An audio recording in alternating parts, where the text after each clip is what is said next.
Coming soon to a city near you, Verona Italy Roadshow. Have you ever wondered how to attend Verona Italy for free? Are you a wine trade professional interested in a sponsored trip to Verona Italy International Academy or Verona Italy, the Wine and Spirits Exhibition? Coming soon to Princeton, New Jersey, Harlem, New York, and Chinatown in New York City, Cardiff in Wales, London in England, and Roost in Austria. We'll be giving away our new textbook, Italian Wine Unplugged 2.0. Find out more about these exciting events, and for details on how to attend, go to liveshop.venitaly.com. Limited spots available. Sign up now. We'll see you soon. Italian Wine Podcast, a Wine2wine Business Forum 2021 media partner, is proud to present a series of sessions highlighting the key themes and ideas from the two-day event held on October the 18th and 19th, 2021. This hybrid edition of the Business Forum was jam-packed with the most informed speakers discussing some of the hottest topics in the wine industry today. For more information, please visit wine2wine.net and tune in every Thursday at 2 p.m. Central European Time for more episodes recorded during this latest edition of Wine2Wine Business Forum.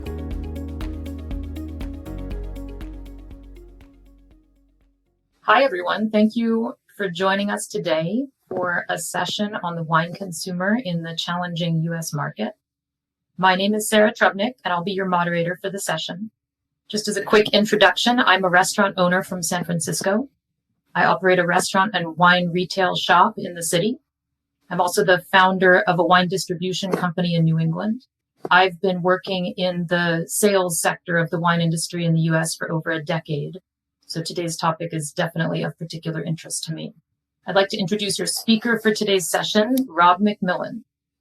Rob is best known as the author of Silicon Valley Bank's prestigious State of the Wine Industry annual report. His career spans 35 plus years in banking and decades of experience researching the wine business. He provides much sought after views trusted by players at all levels of the value chain in the wine industry. He received his bachelor's degree in finance and economics from Sacramento State University and an MBA from Santa Clara's Levy School of Business. And he served in a variety of board capacities within the wine industry. In this session, Rob will be summarizing the changes in consumer behavior in the United States with respect to wine purchasing and consumption. As we all know, a number of factors have resulted in marked difficulty in selling wine in the U.S., including supply chain disruption, changing consumer preferences, and younger and very different consumers.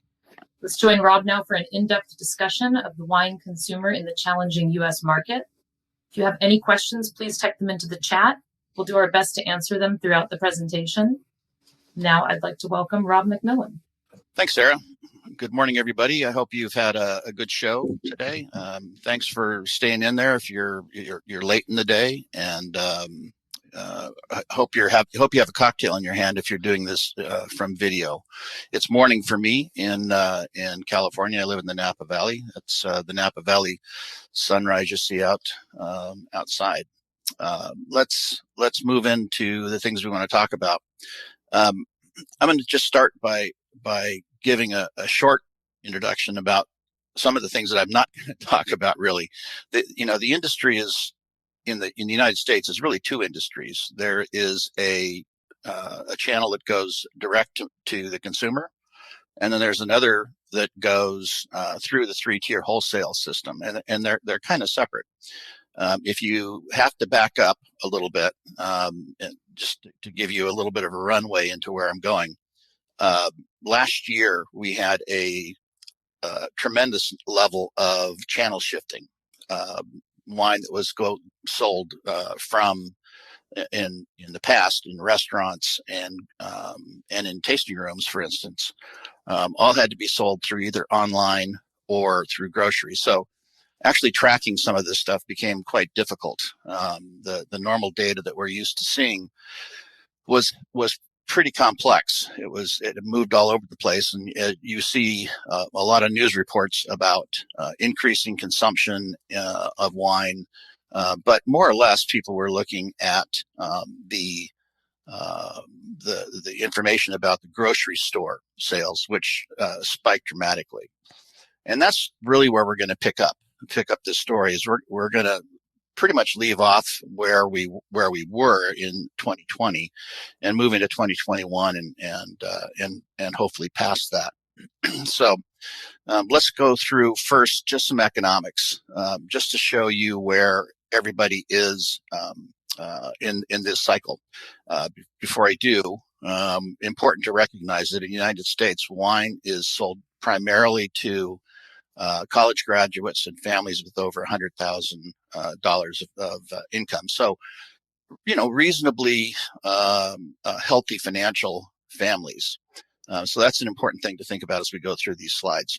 The very first thing, obviously, is pandemic. Without having this pandemic behind us in some form or fashion under control, it's much more difficult to sell wine both through normal channels. As you guys are aware that are exporting to the U.S., getting your bottles on a ship to get over here has become increasingly difficult.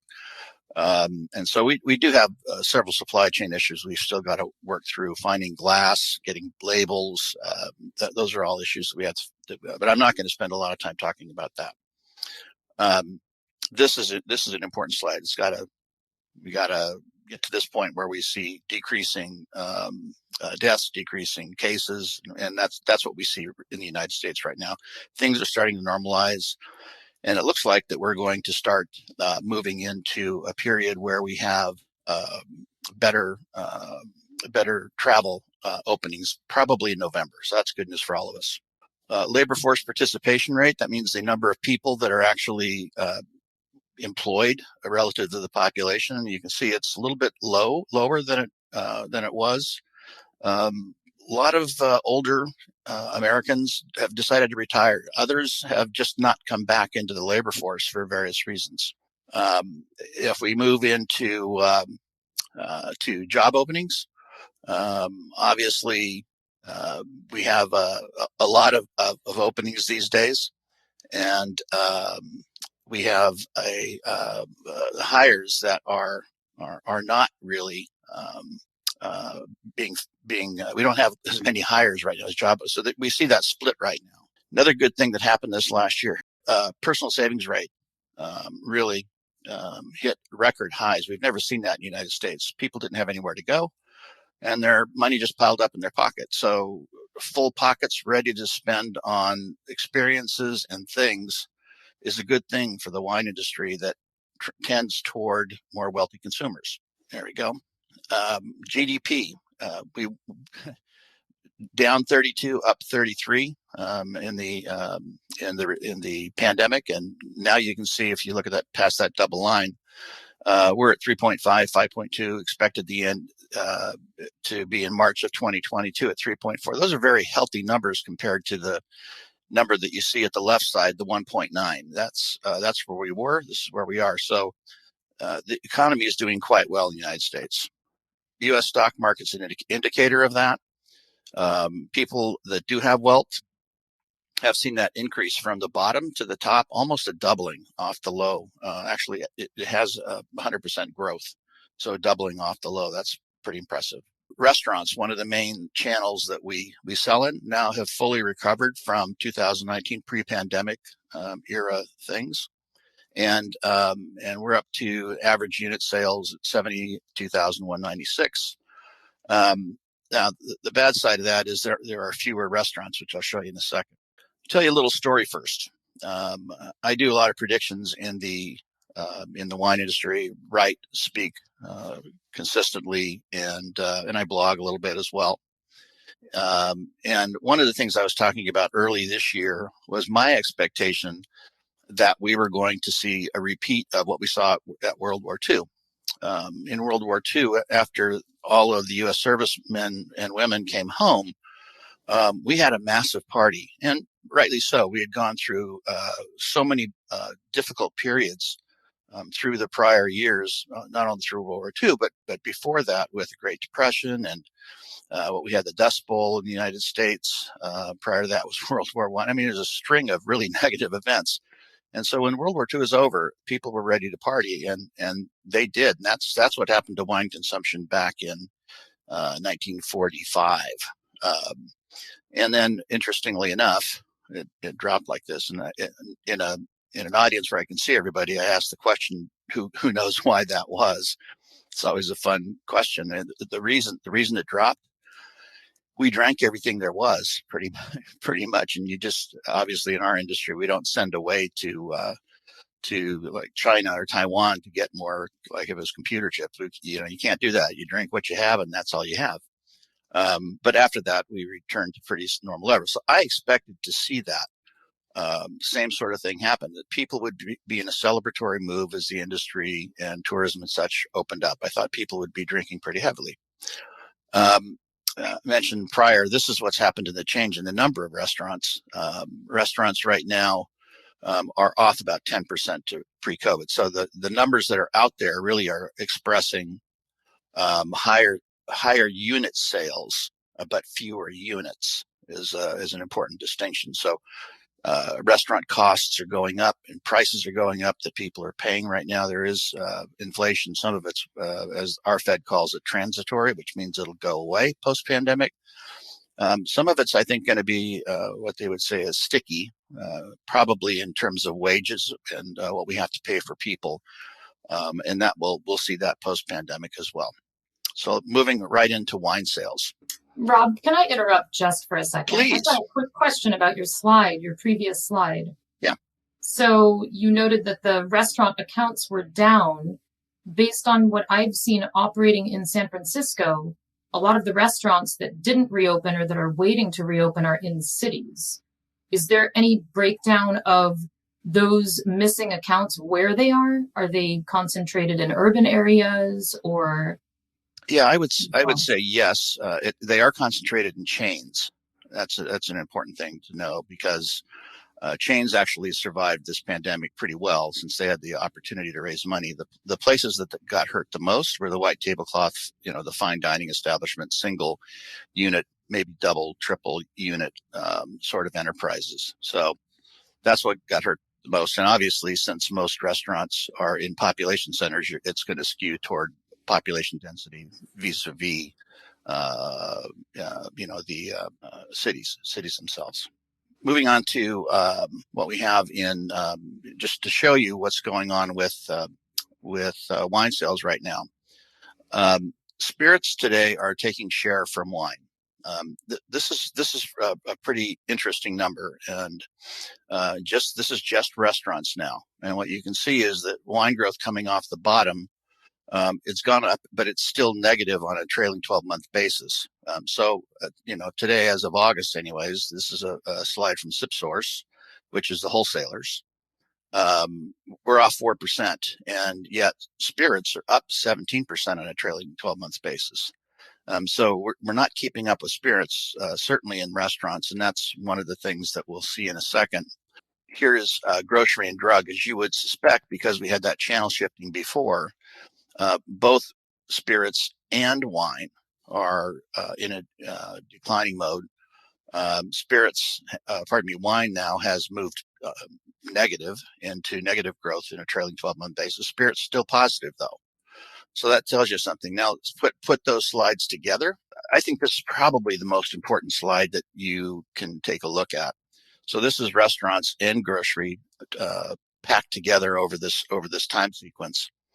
January 21st is, you can see that basically, prior to, let me turn on my, if you look at prior to January 21st, you can see that wine is a spirits, and then wine down here, they tracked about the same. When we got to reopening, wine fell off and spirits soared. And, why is that? Well, it's because there's a difference between wine and spirits in the consumer's mind in the United States right now. We have, a situation, particularly in restaurants, that shows up. Wine is about twice as expensive per serving versus spirits.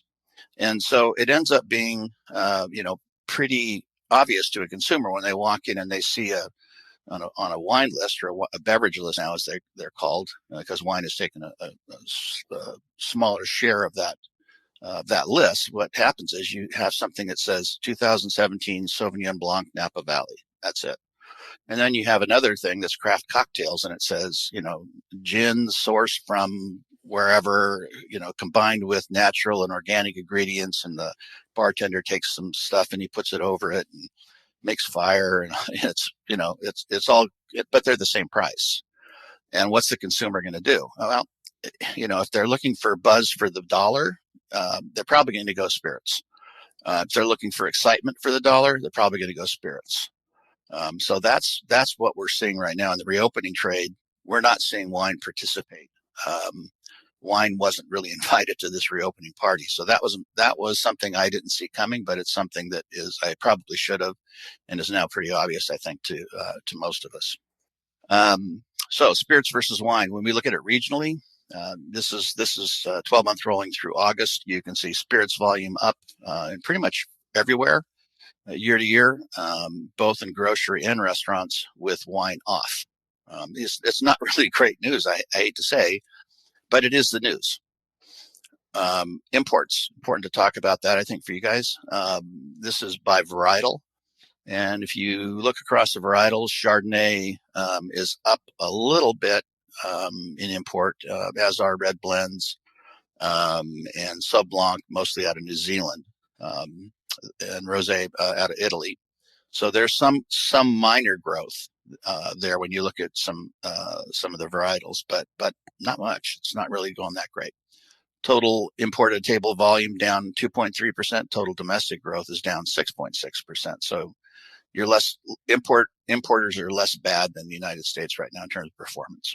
One of the things that I missed, I knew it was there, but I thought it would go away with the reopening trade, with some of the long-term trends that were already sitting on the industry. So let's look at a few of those in a couple of different charts. So this is a source from the National Institute of Alcohol Abuse. And beer has had a difficult time, probably since the 70s, when it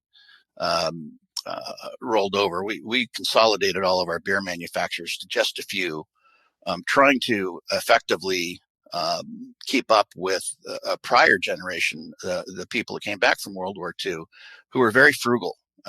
They had survived the Great Depression, and so the beer manufacturers consolidated to lower production prices and try to deliver a lower unit cost, and that worked, because that old consumer bought on buzz for the dollar. It was ethanol per dollar is the way they shopped. If you look at wine had an interesting growth period through the 80s, as those older consumers started to move over to wine, and then moved off. So here's wine. Wine, as I said, had a growth period, and now you see it trailing off. Spirits, on the other hand, bottomed out in the 90s, late 90s, and then they started going on a premiumization trend, which shows up in pretty much all of the data at this point. Total U.S. table wine consumption. This is an obvious pattern shift that you see, throughout the data, and particularly through this period, you can see neo-prohibition. So we had a lot of anti-alcohol people pointing out all the negative impacts of wine, Mothers Against Drunk Driving, just a whole group of different people. It bottomed out in 1994 as the boomers started to take over, and really wine was the only good thing at that point that was made. Beer, quite frankly, sucked, and we didn't have craft beer in the United States. We didn't have individual people making beer, so that wasn't around quite yet. That started more in the late 80s, and so we had an opportunity, or we had something just that worked out pretty well. For a number of years, wine just took off, and we had a lot of wine consumers, being very happy, and the wineries themselves grew, and growth, the rising tide took all boats higher, as they say. But then we hit this period, and we have to say, why? That's an important thing. So here's a slide about, this is just a data point from September 11th, 2021, and it's what you can see is what's happening in the U.S. right now. The lower priced wines just aren't doing well. So this is dollars. These are bottle prices over here, and dollar percent change versus a year ago here. And so you can see on a dollar basis, I put a heat map in here so you can kind of see what's not going very well and what is. So kind of the more expensive wines, the more expensive, the better, the better it's selling. The less expensive wines just aren't doing well. If you look at in volume, it's really the same thing. So that's a major problem that the industry has got to address. And let's go to the next slide. Here is a slide that shows you what's happening in varietals that are $11 and greater by volume. So they're doing pretty well. And this is a little bit complex slide, but this is share. So when you look at Cabernet Sauvignon, that has the largest market share, but the trend is only a 2.6% growth. It's positive, but it's just 2.6%.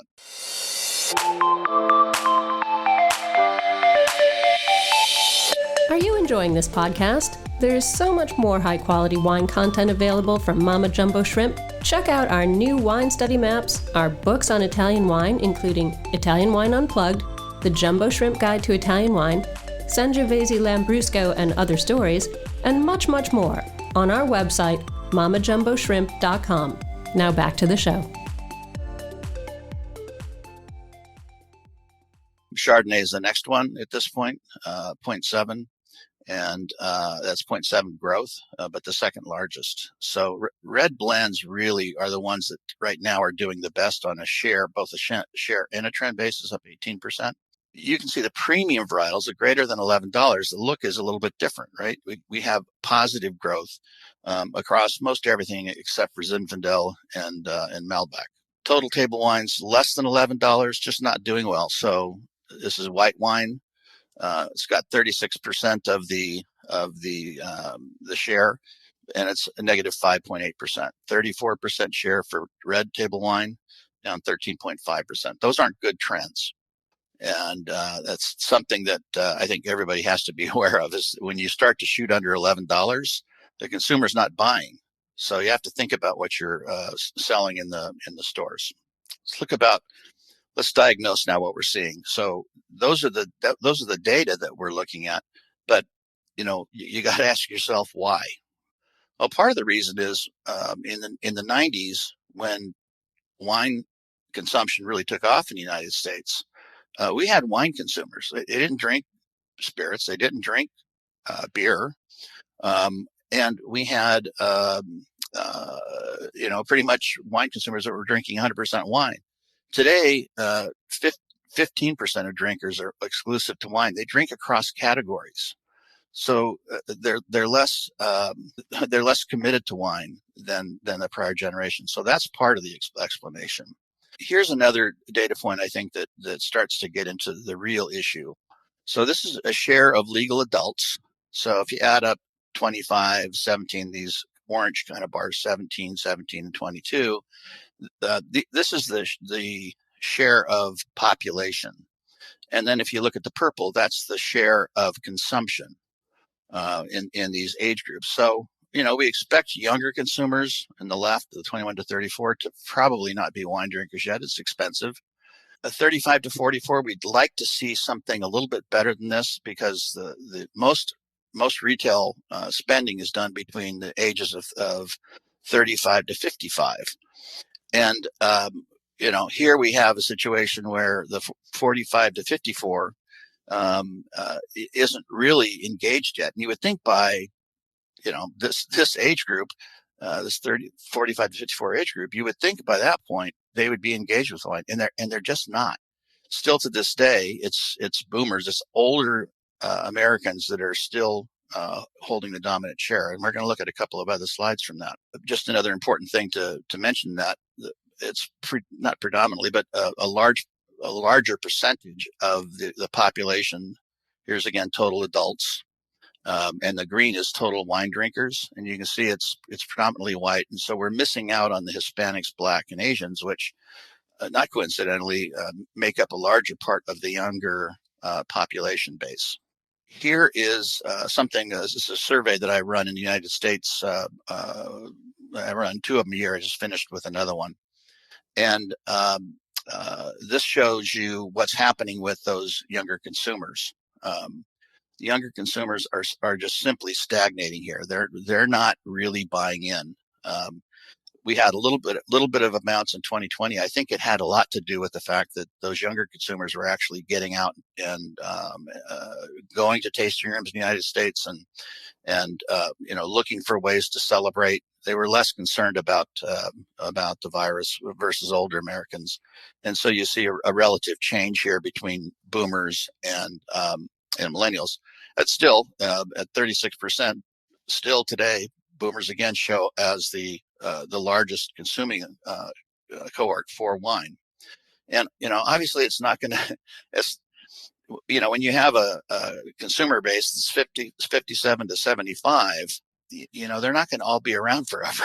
I will, but not everybody will. So why are they cutting back? So this is a slide from Nielsen, and I think it's an excellent slide. 63% say they're healthier lifestyle, health-related reasons, consuming more non-alcoholic beverages. You add them all up, and it's 63% that are talking about health issues. Another important chart from BLS Consumer Bureau of Labor Statistics Consumer Expenditure Survey. This is alcohol spending, and it's by you can see it at the bottom. This is for consumers that are legal drinking age to age 25. So it's the very youngest. It's the Gen Gen Z, I think. And you can see increasingly over the years since the 90s, that youngest group, it's Gen Z over here. It is millennial in here, and something is Gen X in here. So it's that consistent period of time carried over on a sequence, and you can see that younger generation, as it's moved in, it continues to spend less and less, and that's not a good sign. Looking at the rest, this is alcohol 25 to 34, and it's kind of, it went up and then it flattened, and the rest of them kind of look pretty much the same, maybe more of an increasing trend throughout. But again, it shows you that we're not hitting that young consumer. We're missing that young consumer, and that's a critical thing. Just look at the headlines that we see. This is a little bit of a data slide now. It's from last year, but this is the kind of stuff that you see in our press. Actually, this was from BBC. How many cigarettes in a bottle of wine?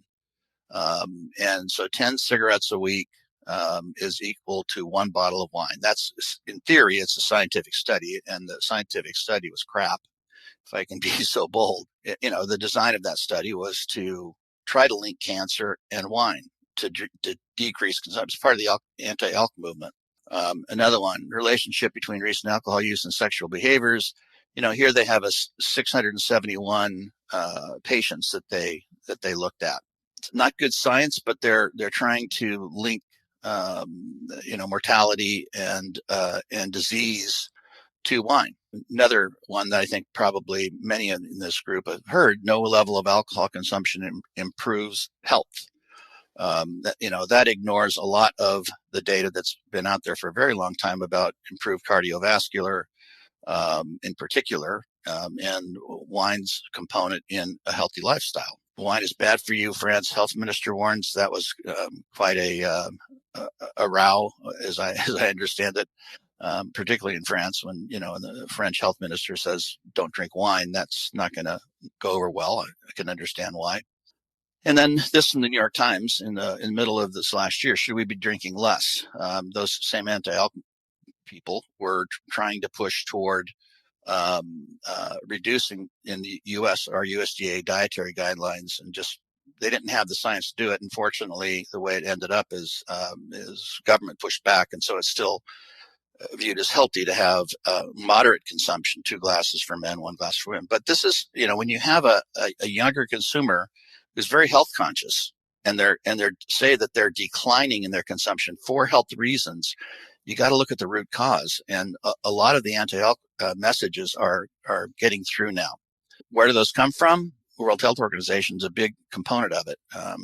World Health Organization, this is from their own site, so you can see exactly what they are trying to do. they try to take statistics that are questionable at best. And you can see here, as an example, 5% of breast cancer, 7%. Anybody with a brain can think through how do you end up thinking that 7% of hypertensive heart disease? How do you come up with that math? It's just not it's not sensible. But this is the kind of stuff that's put out. It's not science, but they're trying to draw a link between the two.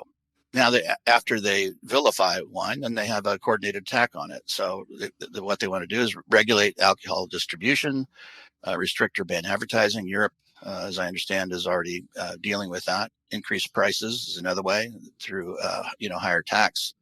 That sometimes that gets a lot of interest from legislators. Raise awareness, surveillance, and then they'd really like for everybody to show what's in a bottle of wine. There are some additives, and some even in the wine industry don't want to put that on. We don't have in the United States, as probably everyone's aware, calories, and calories are something that is really linked to health. People want to know what's going in their mouth these days and how many calories they're consuming. Something we're going to have to deal with. That's the metric, is they want to take 10% harmful use is what they're saying. Their data is focused on harmful, but their actual plans and strategies are focused on total wine consumption, total alcohol consumption, not harmful. A question, Rob? Sure. Yep. Shoot. So these coordinated attacks, would you say that they're focusing more on wine and less on spirits because the consumption of spirits is up? Would you say that wine is in the bullseye for some reason? No, I would say that that it's all alcohol, and just because spirits are up doesn't mean that it's not impacting spirits. Total alcohol consumption is flattening, as we know, and so spirits are doing better comparatively than wine. Beer is dropping through the roof. It's not because of any work by the WHO necessarily. It's because of their own issues in beer and the way they not met consumption trends for quite some time in the United States. So that's a good question and a fair one too. But it's total alcohol, not just wine. So this is one slide that I try to show to many groups, just to show you the difference between boomers and millennial, and then what you ought to do about it. So as an example, this is the support group as a value. This is a value. We're talking about consumer values. The family is the way the boomers thought about it. In the United States, we've kind of screwed the family up and have a more than 50% divorce rate now. And so young people have not really had the same belief in a family system as my generation, and so friends are the ones that they depend on more. And so your action now, when you think about how you sell wine, now it starts to make more sense that you've got to drive that social media and communication laterally.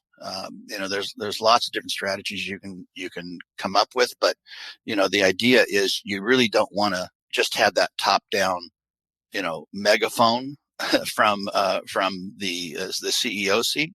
You want to encourage that lateral communication. It's the recommendation from other consumers that really helps drive sales and interest for sure. It's not so much scores anymore. It's the recommendations of other people that they do trust.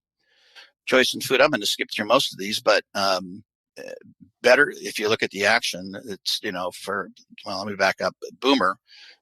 We thought we just wouldn't need it if it's bad for you. The current generation only eats if it's good for you. It gets back to what's in the bottle. And better for you is the way we think about it. So what's better for you? If you're going to drink wine, spirits, or beer, what's better for you? We do need to think about that thing. I'm going to skip through a lot of these things. You guys can get the slide deck if you're interested in looking through these a little bit more. Might help you think about some of your strategies. But clearly when you look through the deck here, between boomer and millennial, they're very different. And we're still in this country marketing to that older generation. It was lifestyles of the rich and famous. And lifestyles of the rich and famous is an anathema to the young consumers. They have a more socially aware viewpoint on their values. So just one more thing that we've got to think about. So just some examples of the way other things are being sold. So serving size, calories. If you just look at, the way Coke is an example over here sold.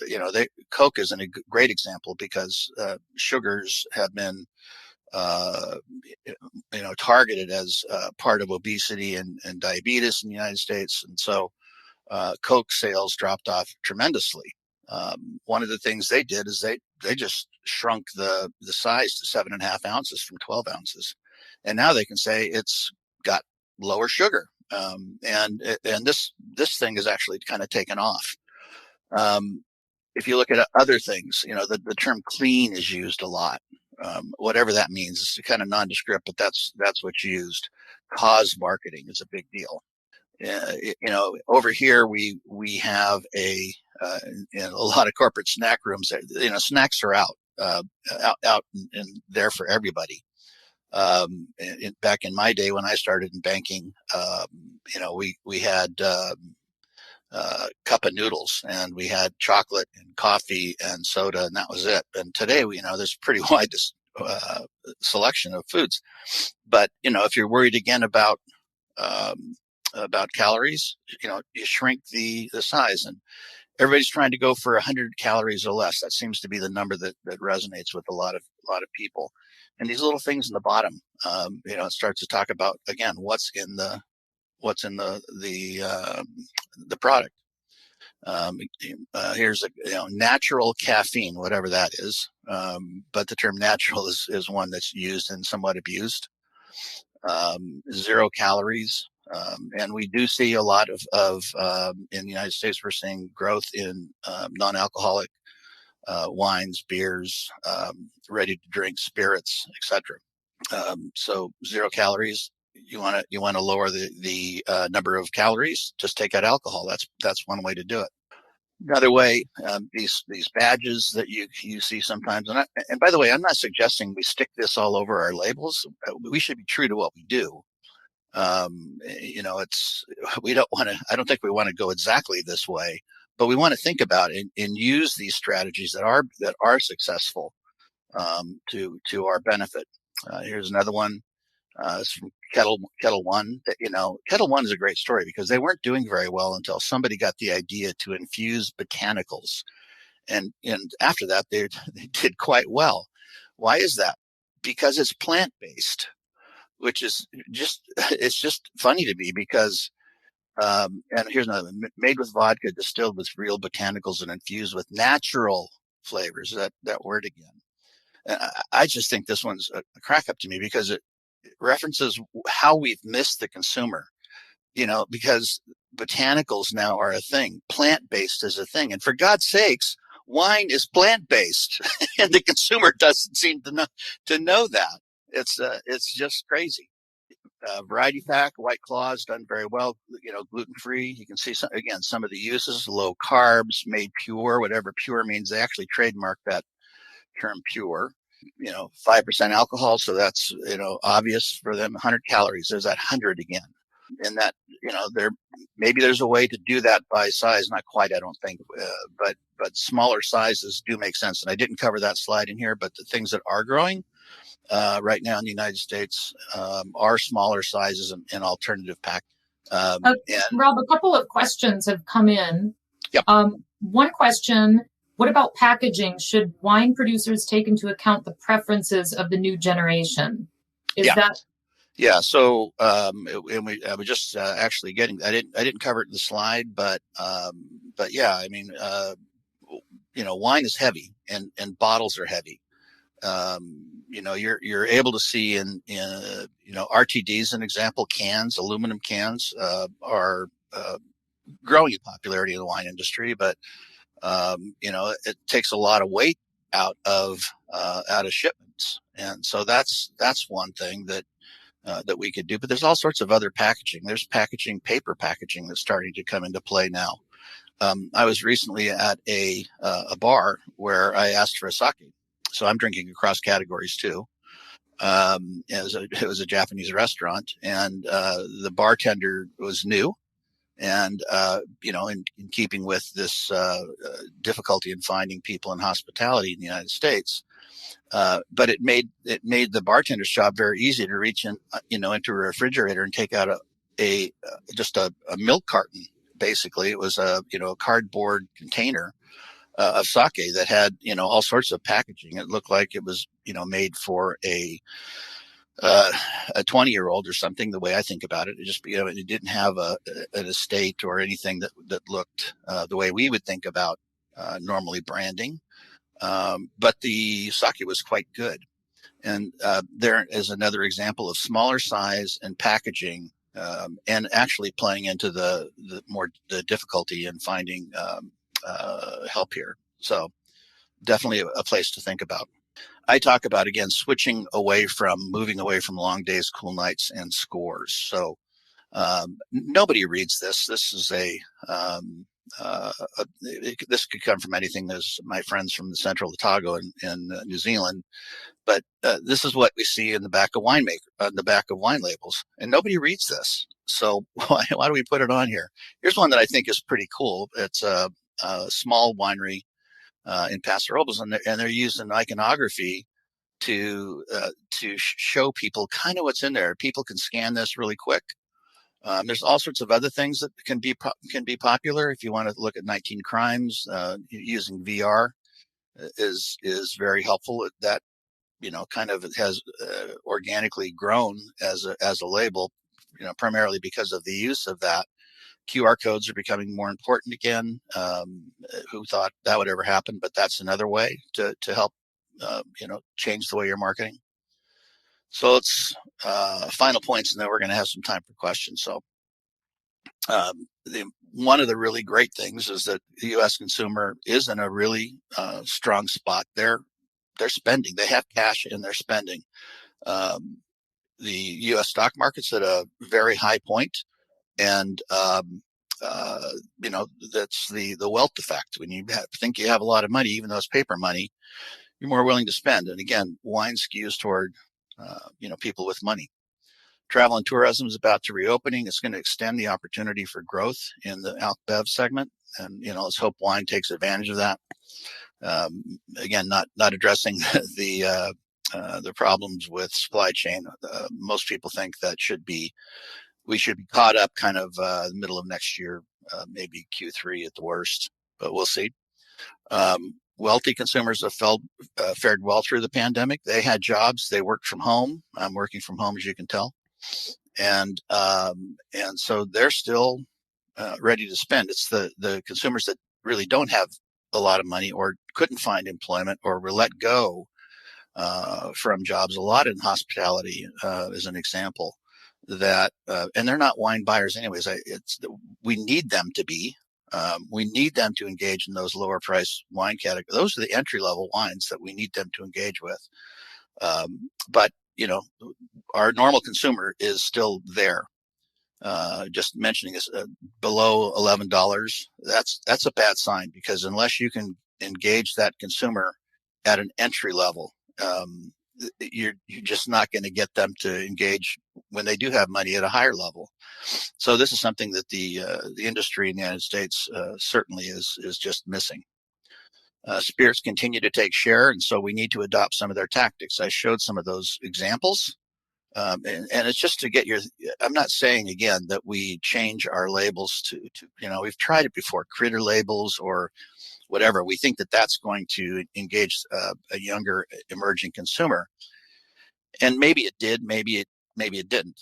We've seen Moscato boom, we've seen critter labels, we've seen red blends that are back again, and so there's reason to believe maybe there's some hopes anyways for some entry level type wines taking off again. But we need to address some of the values and look at what's happening with spirits in the way that you market as well.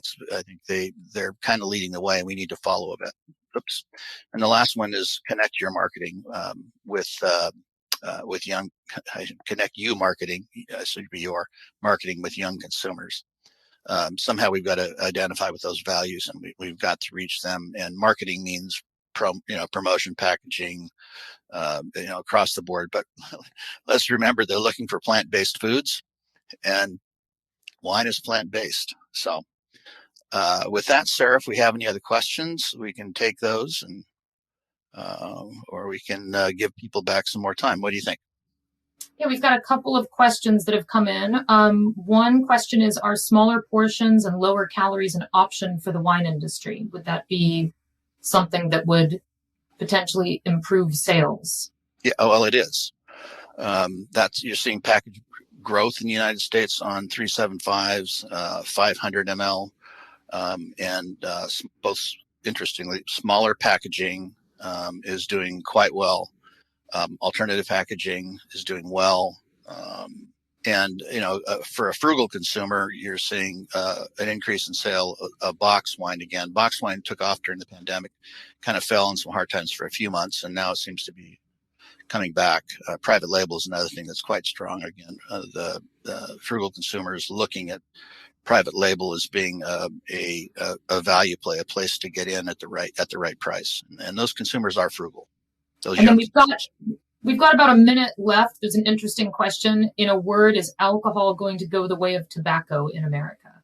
Well, that is certainly the way that the anti-alcohol movement is pushing. They really had a hard time addressing the French paradox, the Mediterranean diet, work of Arthur Kanzler that talked about a J-shaped curve with improved cardiovascular health from moderate consumption of alcohol. And so rather than continue to fight against that, what they've really done is they've tried to link cancers and what they call all health mortality. But cancer is the one that they're focused on right now. And if they can figure out how to identify wine as being cancerous, and we start putting cancer labels on our bottles, and I think some regions are already doing that, that'll certainly have an impact on a consumer that is health conscious, on any consumer, right? If it says cancer, it makes you pause. So that's something the industry has to deal with. And for what it's worth, me in the United States, I'm working with 3 other people, MJ Dale Stratton, Danny Brager, and we're trying to put together a marketing organization to help promote brand wine and defend against some of the bad science, more or less promote the good science that's out there and talks about the benefits of wine consumption. That's what I'm doing personally, and hope to see that come through in the next couple of years. It takes a while to get there, but we're making quite good progress. Right. I think we're out of time. But this was very interesting, and I hope we all continue to talk about this, and hopefully we'll see some wine sales increasing over the next few years. Good deal. Thanks, Sarah. Thanks, everybody. You guys have a great evening over in Verona. Hope to see you all live in person without masks one of these days soon. Take care. Listen to the Italian Wine Podcast wherever you get your podcasts. We're on SoundCloud, Apple Podcasts, Spotify, Himalaya FM, and more. Don't forget to subscribe and rate the show. If you enjoy listening, please consider donating through ItalianWinePodcast.com. Any amount helps cover equipment, production, and publication costs. Until next time, cin cin.